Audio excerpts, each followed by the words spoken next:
हे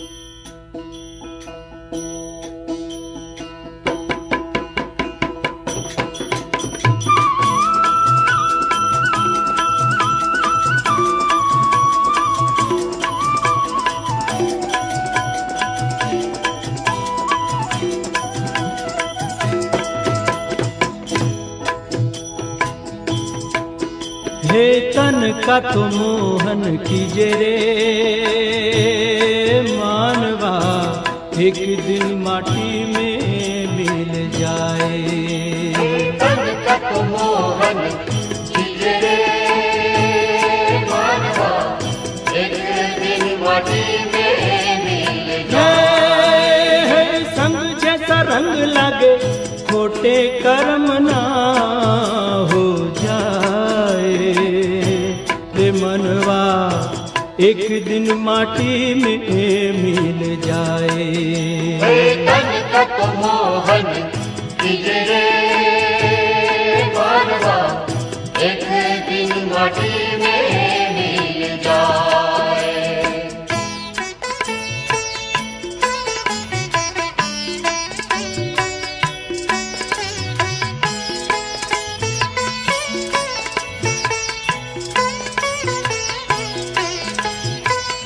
राग द्वेष काम क्रोध अहंकार तज के, अपना ले राह सत की शिव को सुमर ले। अपना ले राह सत्य की शिव को सुमर ले। दुनिया के चक्कर में तू भूल नहीं जाना, हीरे जैसे जीवन को तू सद्गुणों से भर ले। हीरे जैसे जीवन को तू सद्गुणों से भर ले। झूठी काया झूठी माया इसमें ना भरमाए रे मनवा, एक दिन माटी में मिल जाए।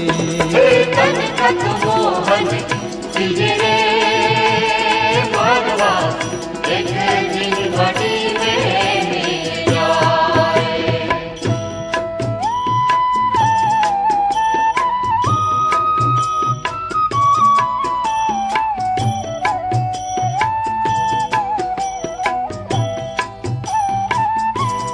हो तेरी मेरी छोड़ रे मनवा, करेगा सो पाएगा। पुण्य की रे गठरी बांधो, नहीं तो पछताएगा। पुण्य की रे गठरी बांधो, नहीं तो पछताएगा। खाली हाथ आया जग में, खाली हाथ जाएगा। भरोसा नहीं जीवन का, पल में बुझ जाएगा। भरोसा नहीं जीवन का, पल में बुझ जाएगा। लोहे की ये नैया लेकर पार लगे ना डूब जाए रे मनवा, एक दिन माटी में मिल जाए। तन का तो मोहन कीजे रे मानवा, एक दिन माटी में मिल जाए। संग जैसा रंग लगे खोटे कर्म ना हो जाए रे मनवा, एक दिन माटी में मिल जाए। तन का तो मोहन कीजे रे मानवा, एक दिन माटी में मिल जाए। हे माटी में मिल जाए। मनवा रे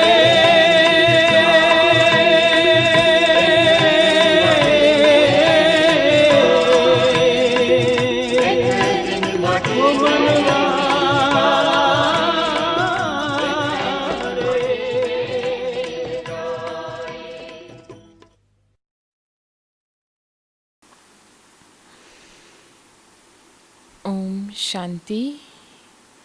मीठे प्यारे बाबाको आजको महावाक्य रहेको छ। मिति 2077 साल असार 31 गते बुधबार, तदनुसार 15/7/2020 को। प्यारे बाबा हामीलाई मुख्य सारमा आज भन्नुहुन्छ, मिठे बच्चे तिमी सच्चा वैष्णव बन्नु छ। सच्चा वैष्णव भोजनको परहेजको साथसाथै पवित्र पनि रहन्छन्। बाबा हामीलाई मुख्य सारमा आज भन्दै हुनुहुन्छ कि बच्चाहरूलाई सच्चा वैष्णव बन्नु छ। सच्चा वैष्णव अर्थात् जसले भोजनको पनि परहेज गर्छ, सँगसँगै पवित्र पनि रहन्छ। आफूलाई कुनै पनि विकारबाट मुक्त राखेर पवित्र जीवन जसले व्यतीत गर्छ उसैलाई बाबा भन्नुहुन्छ सच्चा वैष्णव। बाबा हामीलाई प्रश्नमा सोध्नुहुन्छ, कुन चाहिँ अवगुण यदि गुणमा परिवर्तन भयो भने बेडा पार हुन सक्छ? कुन चाहिँ अवगुण यदि गुणमा परिवर्तन भयो भने बेडा पार हुन सक्छ? उत्तर छ, सबैभन्दा ठुलो अवगुण हो मोह। मोहकै कारण सम्बन्धीहरूको यादले सताइरहन्छ। कसैको कुनै सम्बन्धी मर्यो भने 12 महिनासम्म उसलाई याद गरिरहन्छन्। मुख छोपेर रोइरहन्छन्, याद आइरहन्छ। यसै गरी यदि बाबाको यादले सतायो, दिनरात तिमीले बाबालाई याद गर्यो भने तिम्रो बेडा पार हुन्छ। जसरी लौकिक सम्बन्धीलाई याद गर्छौ, त्यसै गरी बाबालाई याद गर्यो भने त अहो सौभाग्य। त्यसरी हामीलाई बाबाले प्रश्नोत्तरमा भन्दै हुनुहुन्छ कि जुन अवगुण रहेको छ बच्चाहरूमा, त्यसलाई यदि गुणमा अर्थात् सद्गुणमा परिवर्तन गर्न सकियो भने आत्माको बेडा पार हुन्छ, जीवन सार्थक हुन जान्छ। त बाबा भन्नुहुन्छ सबैभन्दा ठुलो अवगुण हो मोह। मोहको कारणले गर्दा अनेक किसिमको मित्र सम्बन्धीहरूको यादले सताइरहन्छ र त्यसको बदलामा यदि निराकार शिव बाबा जसले हामी आत्मालाई सदैव सहारा दिनुहुन्छ, आत्माको सदैव कल्याणको लागि यस धरामा आउनुहुन्छ र यो समयमा आएर हामी आत्मालाई भरिपूर्ण गर्दै हुनुहुन्छ, ती पिता परमात्माको यदि यादले सतायो, दिनरात बाबालाई हामी बच्चाहरूले याद गर्छौँ भने हाम्रो जीवन जुन यो ब्राह्मण जीवन अति उत्तम बन्न जान्छ, जसबाट हामीबाट धेरैभन्दा धेरै कमाई पनि हुन सक्छ। जसरी लौकिक सम्बन्धीलाई याद गर्छौँ, त्यही अनुसार बाबालाई पनि याद यदि हामी बच्चाहरूले गर्न सक्यौँ भने बाबा भन्नुहुन्छ अहो सौभाग्य। ओम शान्ति। बाबा सधैँ बच्चाहरूलाई सम्झाउनुहुन्छ, आफूलाई आत्मा सम्झेर बाबाको यादमा बस। आज त्यसमा थप्नुहुन्छ, केवल बाबा मात्र होइन अरू कुरा पनि बुझ्नु छ। मुख्य कुरा यही नै हो, परमपिता परमात्मा शिव, उहाँलाई गॉड फादर पनि भनिन्छ, ज्ञान सागर पनि हुनुहुन्छ। त्यसरी बाबाले सदैव प्रायजसो हामी बच्चाहरूलाई आफूलाई आत्मा सम्झेर निराकार बाबालाई याद गर त भन्नुहुन्छ, तर आज विशेष बाबा यसमा थप्नुहुन्छ कि केवल बाबाको याद मात्र होइन अरू कुरा पनि अर्थात् बाबाले दिनुभएको ज्ञानलाई पनि यथार्थ रूपमा बुझ्नु जरुरी छ। किनकि भगवानलाई भनिन्छ नि ज्ञानको सागर। ज्ञान सागर हुनाले गुरु पनि हुनुहुन्छ, राजयोग सिकाउनुहुन्छ, राम्रो बताउँदो सम्झाउनाले बुझ्नेछन्। सत्य बाबाले यिनीहरूलाई पढाउँदै हुनुहुन्छ। प्र्याक्टिकल कुरा यिनले सुनाउँछन्। उहाँ सबैको पिता पनि हुनुहुन्छ, टिचर पनि हुनुहुन्छ, सद्गतिदाता पनि हुनुहुन्छ। अनि फेरि उहाँलाई ज्ञान सागर भनिन्छ। स्वयं ब्रह्मा जसको आधार लिएर बाबाले यो सबै कार्य गर्दै हुनुहुन्छ। स्वयं ब्रह्मा बाबाले पनि बताउनुहुन्छ कि सबैको पिता, टिचर या सद्गतिदाता, सद्गुरु एक उहाँ नै अर्थात् शिव बाबा नै हुनुहुन्छ, जसलाई ज्ञान सागर भनिन्छ। उहाँ पिता, टिचर, पतित पावन ज्ञान सागर हुनुहुन्छ। पहिला पहिला त बाबाको महिमा गर्नुपर्छ। उहाँले हामीलाई पढाउँदै हुनुहुन्छ। हामी हौँ ब्रह्मकुमार कुमारीहरू। ब्रह्मा पनि रचना हुन् शिव बाबाको र अहिले हो सङ्गम युग। राजयोगको लक्ष्य उद्देश्य पनि छ हामीलाई राजयोग सिकाउनुहुन्छ। त्यसैले टिचर पनि सिद्ध भयो अनि यो पढाइ हो नै नयाँ दुनियाँको लागि। त परमपिता परमात्मा पिता त हुनुहुन्नै हुन्छ। त ज्ञान सागर पिता परमात्मा जब यस धरामा आउनुहुन्छ भने जब त्यो ज्ञानको शिक्षा विशेष हामी बच्चाहरूमा भरिपूर्ण गरिदिनुहुन्छ, तब टिचर अर्थात् हामी आत्मालाई त्यो सही मार्ग बताउनेवाला शिक्षक सद्गुरुको रूपमा पनि अहिले हुनुहुन्छ। अर्थात् अहिले हो नै सङ्गम युग, जसमा आएर बाबाले हामीलाई सच्चा राजयोगको शिक्षा हामीलाई सिकाउँदै हुनुहुन्छ, जसमा लक्ष्य उद्देश्य देवी देवता बन्ने देखाउनुहुन्छ।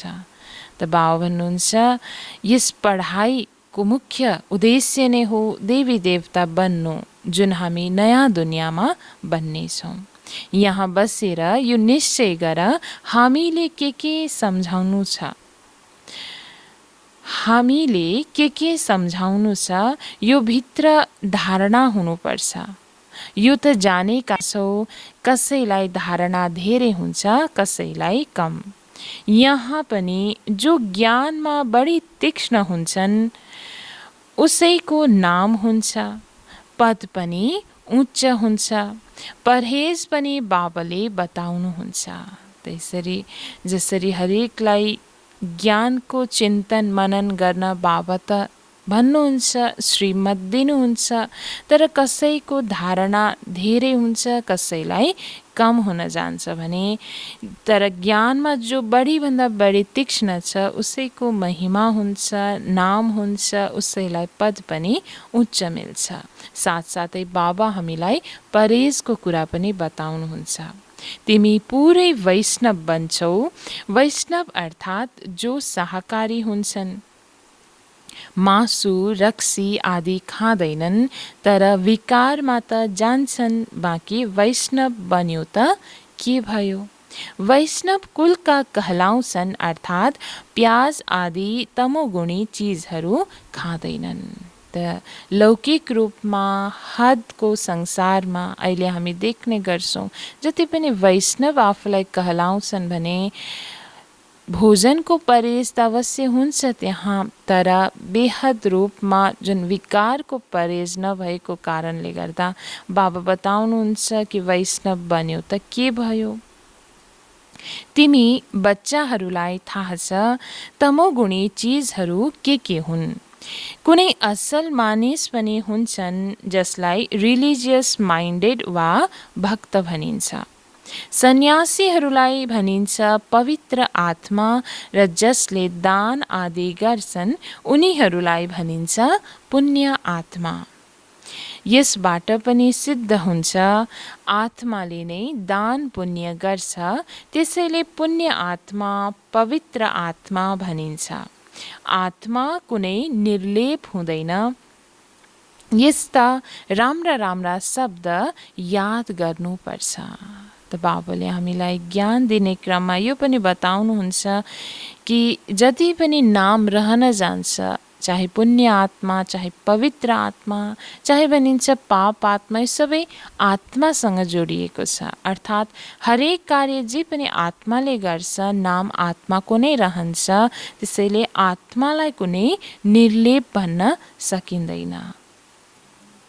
साधुहरूलाई पनि महान आत्मा भनिन्छ, महान परमात्मा भनिँदैन। सर्वव्यापी भन्नु गलत हो। सबै आत्माहरू हुन्, जति पनि छन् सबैमा आत्मा छ। त हरेकमा नाम आत्मा नै जोडिएको छ। त्यसको अर्थ कसैमा परमात्मा सर्वव्यापी हुनुहुन्छ भन्नु यो गलत हो। यदि हुनुभएको भए त भनिन्थ्यो महान परमात्मा, तर मात्रै हामी भन्ने गर्छौँ आत्मा, महात्माको रूपमा। त्यसरी बाबा भन्नुहुन्छ सबैमा आत्माहरू छ भन्नु यो सही हो, तर परमात्मा हुनुहुन्छ भन्नु यो गलत हो। पढे लेखेकाहरू जो छन् तिनीहरूले सिद्ध गरेर बताउँछन् रुखमा पनि आत्मा छ। भन्छन् जुन 84 लाख योनिहरू छन् तिनीहरूमा पनि आत्मा हुन्छ। आत्मा नहुँदो हो त कसरी बढ्दै जान्थे? मानिसको जुन आत्मा छ त्यो त जडमा जान सक्दैन। शास्त्रहरूमा यस्ता यस्ता कुरा लेखिदिएका छन्। इन्द्रप्रस्थबाट धक्का दिएपछि पत्थर बन्यो। त्यसरी जो आत्मा उसमा कुनै पनि अवगुण छ भने जब ऊ इन्द्रप्रस्थको सभामा जब जान्छ त्यो अवगुण आफूमा भएको लुकाएर भने उसलाई जब त्यहाँबाट धक्का मारिन्छ तब ऊ गएर पत्थर बुद्धि बन्छ भन्नु खोजेको अर्थमा त्यहाँ पत्थर बनी पुरा भइएको छ। जुन बाबा भन्नुहुन्छ यो त मात्रै शास्त्रको कुराहरू हुन्, यथार्थमा त होइन। अहिले बाबा बसेर सम्झाउनुहुन्छ, बाबा बच्चाहरूलाई भन्नुहुन्छ देहको सम्बन्ध तोडेर आफूलाई आत्मा सम्झ। म एकलाई याद गर। तिम्रो 84 जन्म अब पुरा भयो। अब तमो प्रधानबाट सतो प्रधान बन्नु छ। दुःखधाम हो अपवित्र धाम, शान्ति धाम र सुखधाम हो पवित्र धाम। यो त बुझेका छौ नि। सुखधाममा रहने देवताहरूको अगाडि शिर निहुराउँछन्। सिद्ध हुन्छ नयाँ दुनियाँमा पवित्र आत्माहरू थिए, उच्च पदवाला थिए। अहिले भएको कलियुगी दुनियाँको मनुष्य आत्माहरू सतयुगी दुनियाँको लक्ष्मी नारायण जो विश्वको मालिक थिए, सतोप्रधान दुनियाँको मालिक थिए, उनीहरूको अगाडि गएर शिर निहुराउँछन्। अर्थात् पक्कै पनि यसबाट सिद्ध हुन्छ कि पक्कै नयाँ दुनियाँ पवित्र दुनियाँको मालिक थियो, जो उहाँको आत्माहरू थियो, जो उच्च पदवाला थिए। अहिले त गाउँछन् मुझ निर्गुण हारेमे कोही गुण नाही। छन् पनि यस्तै कुनै गुण छैन। मनुष्यहरूमा मोह पनि धेरै हुन्छ। मरिसकेकाहरूको पनि याद रहन्छ। बुद्धिमा आउँछ यी मेरा बच्चाहरू हुन्। पति अथवा बच्चा मर्यो भने पनि उनको याद गरिरहन्छन्। स्त्रीले 12 महिनासम्म त धेरै याद गर्छन्, मुख छोपेर रोइरहन्छन्। त्यसरी मोह रूपी अवगुणको वशमा जब आत्मा आउँछ तब आत्मा कसैले शरीर छोडेर जान्छ, कोही मित्र सम्बन्धी निकटको छ भने पनि उनको यादमा रहेर रोइरहने गर्छन्। त दुःखधाममा यो अनेक किसिमको दुःख आफूलाई आत्माले स्वयं नै दिइरहेको हुन्छ। कोही गइसकेको आत्मा जसको ड्रामामा अर्थात् त्यो शरीरमा पाठ सकिसकेको हुन्छ, उसले अर्को जन्म लिएर पाठ खेल्न जान्छ भने त्यही आत्माको यादमा रहेर आफूलाई दुःखको अनुभूति गराइरहेको छ। बाबा भन्नुहुन्छ तिमी बच्चाहरू सौभाग्यशाली, 1000 भाग्यशाली, करोड भाग्यशाली, पदम अरब खरब भाग्यशाली हो। त अहिले पुरुषोत्तम सङ्गम युगमा आत्मालाई उत्तम बनाउने समयमा पदम कमाई हाम्रो अहिले भइरहेको छ। जुन समयमा स्वयं भगवानले हामीलाई हरेक किसिमको खजानाहरू आफ्नो पासमा भएको सम्पूर्ण सम्पत्तिहरू लुटाउँदै हुनुहुन्छ बच्चाहरूमा। त्यसैले अहिलेकै समयमा हामी आत्मा अति भन्दा अति भाग्यशाली छौँ। जुन बच्चाले आफूलाई भाग्यशाली सम्झन्छ उसले अवश्य राम्रोसँग बाबाको याद गरिरहन्छ। उनै गुलाबको फूल बन्छ। यो त सार रूपमा सम्झाउनु पर्ने हुन्छ। बन्न त सुगन्धित फूल बन्नु छ, मुख्य हो यादको कुरा। त फूल त हामी बाबाको बगैँचाको हौँ नै, तर कस्तो प्रकारको फूल बन्नु छ त्यो आफ्नो पुरुषार्थमा आधारित छ।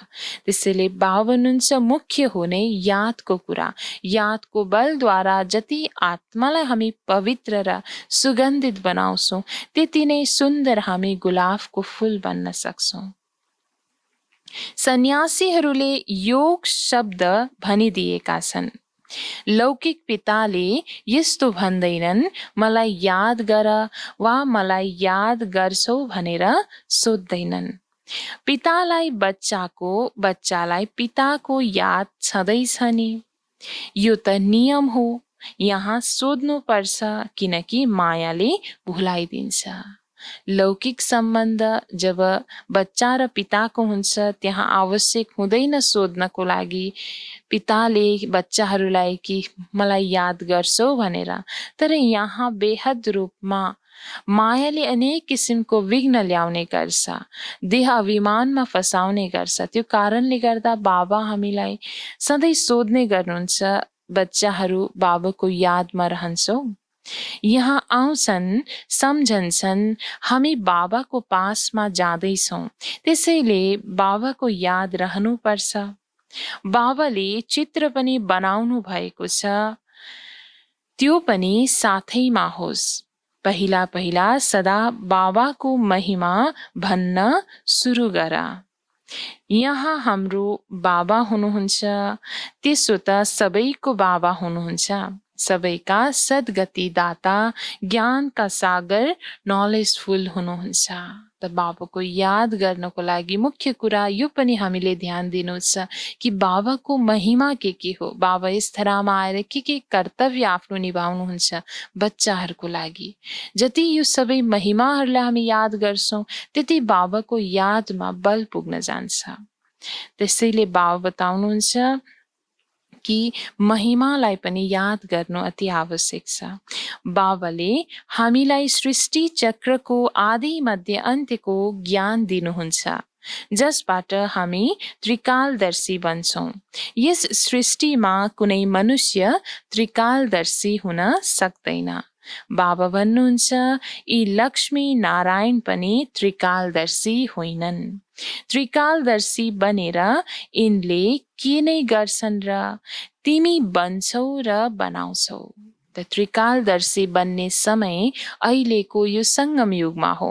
बाबा भन्नुहुन्छ त्रिकालदर्शी स्वयं त्रिकाल अर्थात् तीनै कालको ज्ञान अहिलेको सङ्गम युगमा आएर दिनुहुन्छ भने न सतयुगको देवी देवताहरू त्रिकालदर्शी बन्न सक्छन् न कलयुगको मनुष्य आत्माहरू।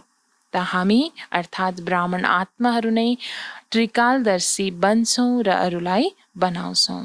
यी लक्ष्मी नारायणमा ज्ञान हुँदो हो त परम्परा चल्थ्यो, बीचमा त विनाश हुन्छ, त्यसैले परम्परा चल्न सकेन। बच्चाहरूले यस पढाइलाई राम्रोसँग स्मरण गर्नुपर्छ। सङ्गममा नै तिम्रो पनि उच्चभन्दा उच्च पढाइ हुन्छ।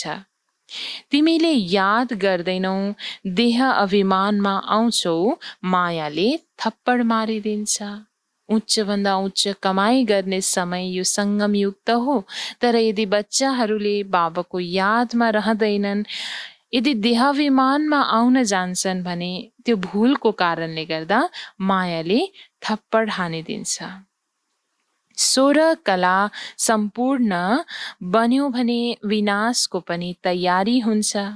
उनीहरू विनाशको लागि अनि तिमी अविनाशी पदको लागि तयारी गर्दैछौ। कौरव र पाण्डवहरूको लडाई भएको होइन, तर कौरव र यादवहरूको हुन्छ। ड्रामा अनुसार पाकिस्तान पनि भइहाल्यो।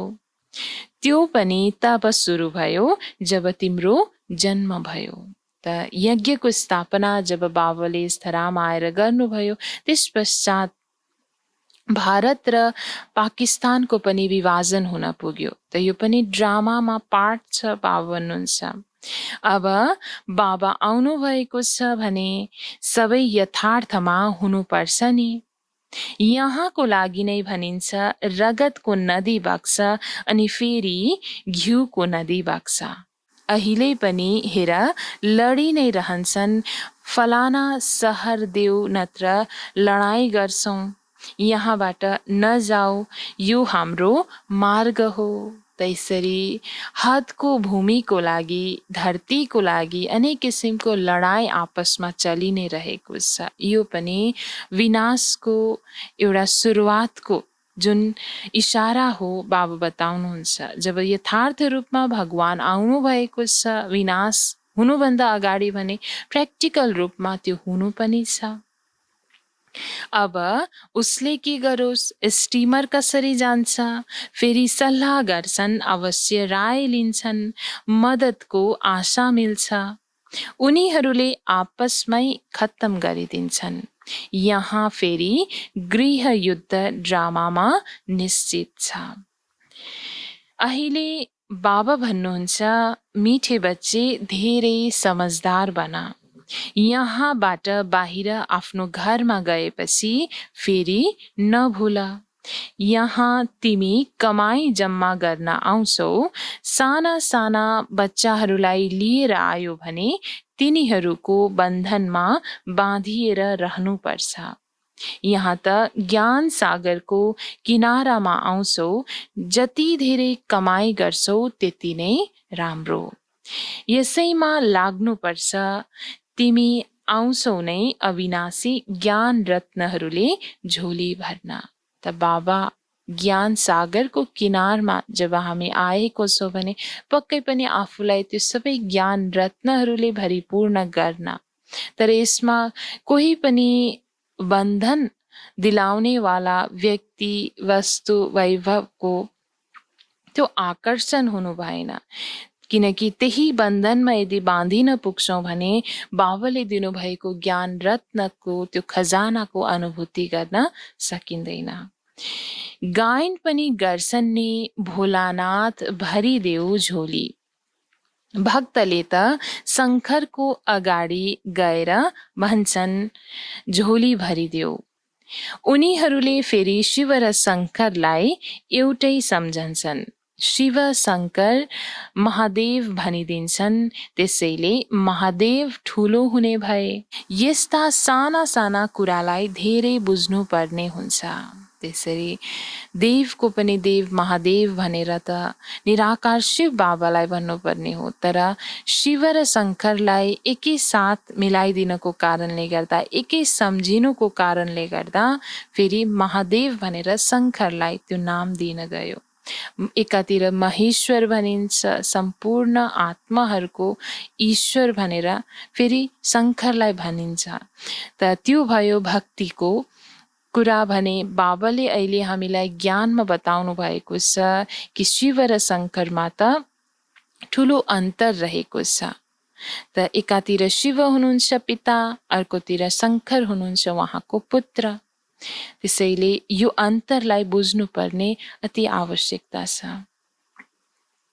तिमी बच्चाहरूलाई सम्झाइन्छ, अहिले तिमी ब्राह्मण हौ, ज्ञान प्राप्त गरिरहेका छौ। पढाइले मनुष्य सुध्रिन्छन्, चाल चलन पनि राम्रो हुन्छ। अहिले तिमीले पढ्छौ, जसले सबैभन्दा धेरै पढ्छ र पढाउँछ उनीहरूको चाल चलन पनि राम्रो हुन्छ। जसले ज्ञानको धारणा राम्रोभन्दा राम्रोसँग आफ्नो जीवनमा गरेको हुन्छ र आफ्नो धारणायुक्त जीवनद्वारा अरूलाई पनि ज्ञान दिन्छ, उसको चाल चलन अवश्य राम्रो हुन्छ। तिमीले भन्छौ सबैभन्दा राम्रो चरित्र मम्मा बाबाको छ। फेरि यिनी बढी मम्मा भए, जसमा प्रवेश गरेर बाबाले बच्चाहरूलाई रच्नुहुन्छ। मात पिता कम्बाइन्ड हुनुहुन्छ। कति गुप्त कुरा छन्। जसरी तिमीले पढ्छौ त्यसै गरी मम्माले पनि पढ्थिन्। उनलाई एडप्ट गर्नुभयो। समझदार थिइन्, त्यसैले ड्रामा अनुसार सरस्वती नाम भयो। जसरी अहिले बाबाले हामीलाई रच्नु भएको छ त्यसरी नै ब्रह्माद्वारा शिव बाबाले सरस्वती अर्थात् मम्मालाई पनि रच्नु भयो, आफ्नो बनाउनु भयो, एडप्ट गर्नुभयो।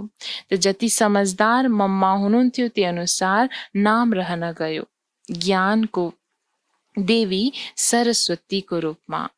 त बाबा भन्नुहुन्छ ब्रह्मपुत्र ठुलो नदी हो। सागर र ब्रह्मपुत्रको सङ्गममा मेला पनि लाग्छ। ठुलो नदी भएकाले माँ पनि हुनुभयो नि।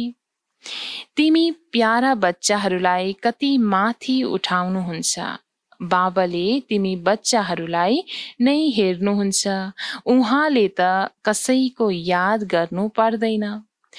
यिनको आत्माले त बाबालाई नै याद गर्नुपर्छ।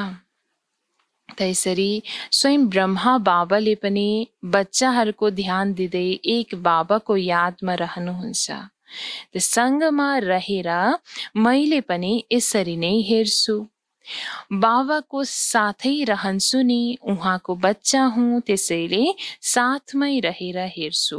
म विश्वको मालिक बनेर घुम्छु, मानौ मैले नै यो गर्छु, मैले नै दृष्टि दिन्छु। देह सहित सबै कुरालाई बिर्सिनु छ, बाँकी बच्चा र बाबा समान हुन्छौँ। यी सबै कुरा ब्रह्म बाबाले बच्चाहरूलाई सम्झाउँदै हुनुहुन्छ कि जसरी बच्चाहरूले बाबाको याद गर्छौँ त्यस्तै ब्रह्म बाबा स्वयं पनि गर्नुहुन्छ। अझै ब्रह्म बाबा र शिव बाबा कम्बाइन्ड भएकोले गर्दा साथैमा पनि रहनुहुन्छ। जसरी शिव बाबाले बच्चाहरूप्रति नजर राख्नुहुन्छ त्यस्तै ब्रह्म बाबाको पनि नजर जान्छ। ब्रह्म बाबाले पनि बच्चाहरूलाई दृष्टि दिनुहुन्छ। बाबा सम्झाउनुहुन्छ, खुब पुरुषार्थ गर। अवश्य मम्मा बाबाले सबैले भन्दा धेरै सेवा गर्छन्।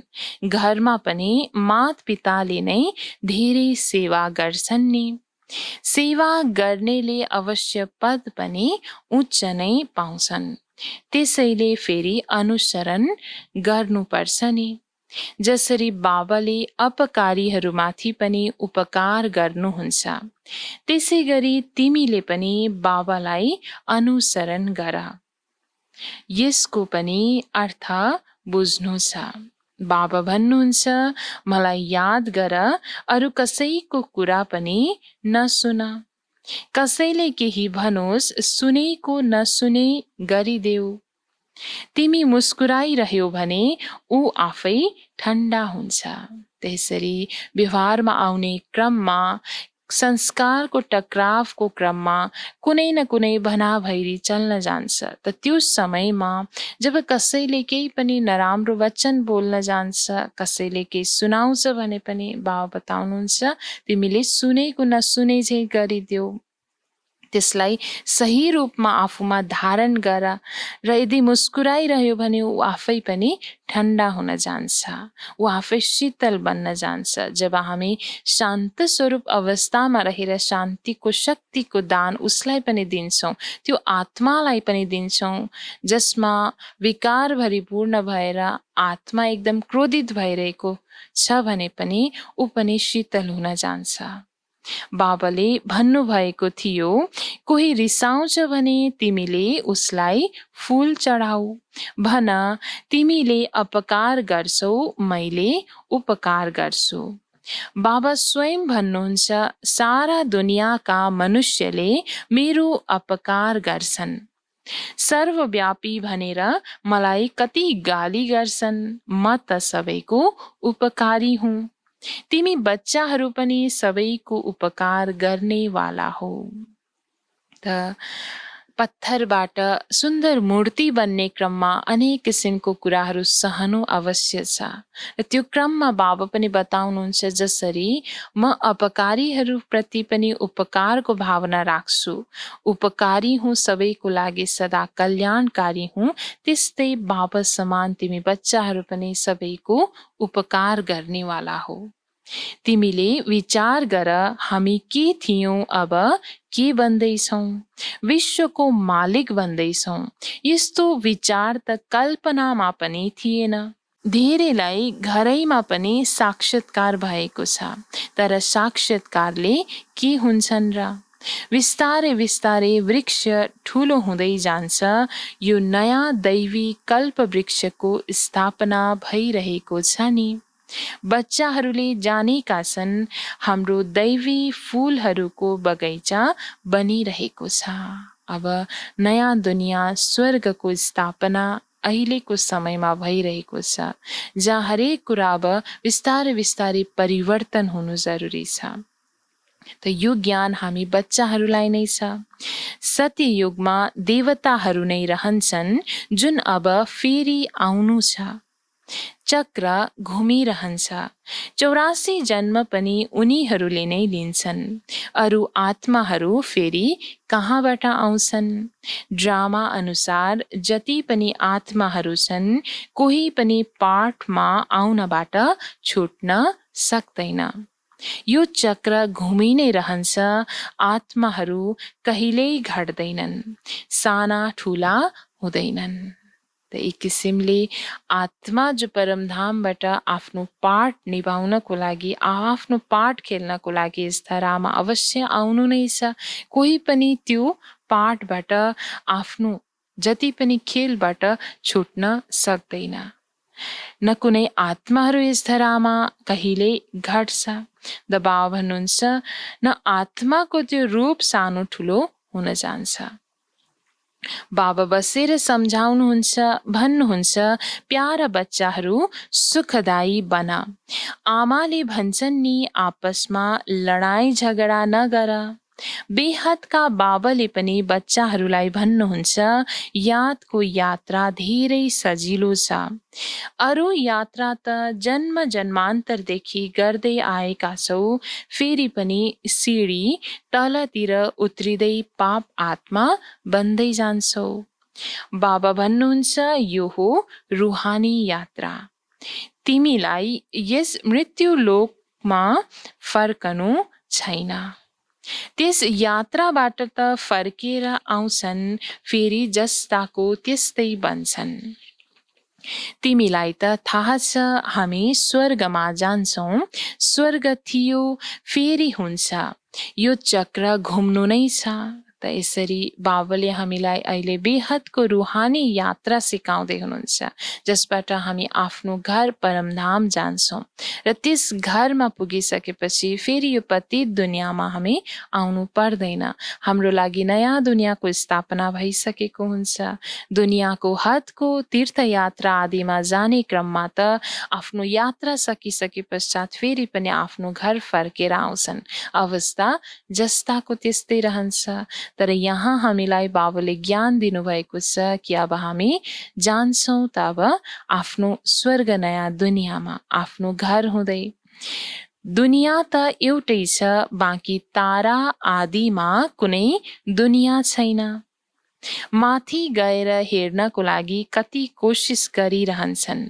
कोसिस गर्दा गर्दै मृत्यु सामुन्ने आउँछ। यो सबै हो विज्ञान। माथि गएपछि फेरि के हुन्छ? मृत्यु त अगाडि खडा छ। एकातिर माथि गएर खोजी गर्छन्, अर्कोतिर मृत्युको लागि बमहरू बनाइरहेका छन्। त विज्ञानको अहिले त्यो कार्य चलिरहेको छ, जुन अन्तिम समयको कार्य।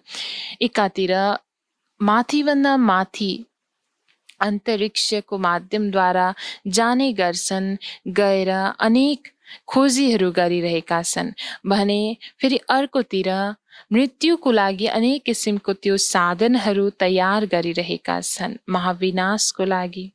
मनुष्यहरूको बुद्धि हेर कस्तो छ। कसैले प्रेरणा दिइरहेको छ भन्ने पनि सम्झन्छन्। स्वयं भन्छन् विश्वयुद्ध अवश्य हुनु छ। यो त्यही महाभारत लडाईँ हो। अब तिमी बच्चाहरूले पनि जति पुरुषार्थ गर्छौ त्यति नै कल्याण गर्छौ। ईश्वरका सन्तान त हौ नै। भगवानले आफ्नो सन्तान बनाउनुहुन्छ, त्यसैले तिमी भगवान भगवती बन्छौ। लक्ष्मी नारायणलाई देवी देवता भनिन्छ नि। त्यसरी एकातिर दुनियाँमा विनाशको तयारी त चल्दैछ, तर बाबाले हामीलाई आफ्नो उच्च लक्ष्य देखाउँदै बच्चाहरूलाई नयाँ दुनियाँको लागि तयार गर्दै हुनुहुन्छ। कृष्णलाई देवता मान्छन्, राधेलाई कम। सरस्वतीको नाम छ, राधेको नाम छैन। कलश फेरि लक्ष्मीसँग देखाउँछन्। यो पनि गल्ती गरेका छन्। सरस्वतीका पनि अनेकौं नाम राखिदिएका छन्। त्यो त तिमी नै हौ। देवीहरूको पनि पूजा हुन्छ भने आत्माहरूको पनि पूजा हुन्छ।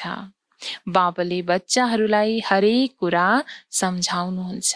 यसरी भक्तिमा जति पनि आराधना गरिन्छ, सरस्वतीको, लक्ष्मीको हरेकको आफआफ्नो किसिमको चित्रहरू बनाइदिएका छन्, जसमा कति कुरा सही छ भने कति कुरा गलत छ। र सही रूपमा बाबाले अहिलेको समयमा आएर बच्चाहरूलाई सम्झाउनुहुन्छ कि ज्ञानको कलश त खासमा सरस्वतीले आफ्नो साथमा लिएर हरेक आत्मालाई त्यो कलशद्वारा ज्ञान बाँडिरहेको हुन्छ भने फेरि लक्ष्मीको हातमा त्यो कलश देखाउँछ, धनको कलश। त सबै कुरा हरेक रूपमा मैनभन्दा मैन कुरा पनि बाबाले हामी बच्चाहरूलाई सम्झाउनुहुन्छ। अच्छा, मीठे मीठे सिक्किलदै बच्चाहरूप्रति माता पिता बाप दादाको याद प्यार एवं गुड मर्निङ। रूहानी बाबाको रूहानी बच्चाहरूलाई नमस्ते।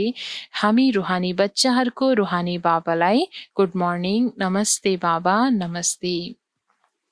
धारणाको लागि मुख्य सार 1 नम्बर पोइन्टमा छ, जसरी बाबाले अपकारी माथि पनि उपकार गर्नुहुन्छ, त्यसै गरी बाबाको अनुसरण गर्नु छ। कसैले केही भन्यो भने सुनेको नसुने जस्तै गरिदिनु छ, मुस्कुराइरहनु छ, एक बाबासँग नै सुन्नु छ। त धारणाको 1 नम्बर पोइन्टमा बाबा आज विशेष हामीलाई यो धारणा पक्का गराउँदै हुनुहुन्छ कि जसरी बाबा अपकारी माथि पनि उपकारी हुनुहुन्छ भने स्वयं बच्चाहरूलाई पनि आफू समान बनाउनको लागि यो निर्देशन दिनुहुन्छ कि कसैले तिमीलाई नराम्रो कुरा सुनाउँछ भने तिमीले सुनेको नसुने झैं गरिदेऊ। भनिन्छ पनि एक चुपबाट 100 सुख मिल्न जान्छ। अर्थात् एकछिन चुप लाग्दा त्यसबाट केही कल्याण हुन्छ भने चुप लाग्नु बेस हुन्छ। मुस्कुराइरहनु छ, एक बाबासँग नै सुन्नु छ। धारणा 2 मा सुखदायी बनेर सबैलाई सुख दिनु छ। आपसमा लडाई झगडा गर्नु हुँदैन। समझदार बनेर आफ्नो झोली अविनाशी ज्ञान रत्नहरूले भरपूर गर्नु छ। त सुखदाताको सन्तान हामी स्वयं बच्चाहरू पनि सुखदायी बन्नु छ, सबैलाई सुख दिनु छ, आपसमा लडाई झगडा गरेर दुःख दिनु हुँदैन। त्यसैले बाबा भन्नुहुन्छ बच्चाहरू समझदार बनेर आफ्नो झोली सदैव अविनाशी ज्ञान रत्नहरूले भरिरहनु छ। यो समय नै अविनाशी रत्नहरूबाट आफूलाई भरपूर गर्ने हो। वरदान बाबा आज हामीलाई दिनुहुन्छ, शुद्ध संकल्पको व्रतद्वारा वृत्तिको परिवर्तन गर्ने दिल तख्त नसीन भव। शुद्ध संकल्पको व्रतद्वारा वृत्तिको परिवर्तन गर्ने दिल तख्त नसीन भव। वरदानको विस्तारमा बाप दादाको दिल तख्त यति पवित्र छ, यस तख्तमा सदा पवित्र आत्माहरू नै बस्न सक्छन्, जसको संकल्पमा पनि अपवित्रता वा अमर्यादा आउँछ उनीहरू तख्त नसीनको सट्टा तल झर्छन्। त्यसैले पहिले शुद्ध संकल्पको व्रतद्वारा आफ्नो वृत्तिलाई परिवर्तन गर। वृत्ति परिवर्तनद्वारा विश्व जीवन रूपी सृष्टि परिवर्तन हुन्छ। शुद्ध संकल्प वा दृढ संकल्पको व्रतको प्रत्यक्ष फल हो सदा कालको लागि बाप दादाको दिल तख्त। त्यसरी दिल तख्त नसीन जो बाबाको दिल तख्त अति पवित्र तख्त रहेको छ। यो तख्तमा बस्न लायक आत्मा जसको संकल्प मात्र पनि अति शुद्ध पवित्र मर्यादा पूर्व हुन्छ। त त्यही अनुसारको बच्चाहरूमा पनि पवित्रता पक्का हुनु जरुरी छ। बाबा हामीलाई यही बताउनुहुन्छ वरदानमा र यो अनुसार जति हामी बच्चाहरूको शुद्ध संकल्पको व्रतद्वारा आफ्नो वृत्तिलाई जति हामी परिवर्तन गर्न सक्छौँ, आफ्नो शुद्ध संकल्प वा दृढ संकल्पको व्रतद्वारा नै हामी आत्माले प्रत्यक्ष फल बाबाको सदा कालको लागि सुन्दर पवित्र बाप दादाको दिल तख्त हामीले प्राप्त गर्न सक्छौँ। बाबा स्लोगनमा बताउनुहुन्छ, जहाँ सर्वशक्तिहरू साथ हुन्छन् त्यहाँ निर्विघ्न सफलता अवश्य हुन्छ। जहाँ सर्वशक्तिहरू साथ हुन्छन् त्यहाँ निर्विघ्न सफलता अवश्य हुन्छ। जति हामी बाबाको अर्थात् सर्वशक्तिवान भगवानको शक्तिहरू आफूमा समाहित गर्छौँ र त्यो शक्तिहरूलाई कार्यमा ल्याउँदै हरेक कार्यमा अगाडि बढ्छौँ भने त्यो कार्य अवश्य पनि सफलताले भरिपूर्ण हुन्छ, जहाँ कुनै पनि विघ्न आउन सक्दैन। ओम शान्ति।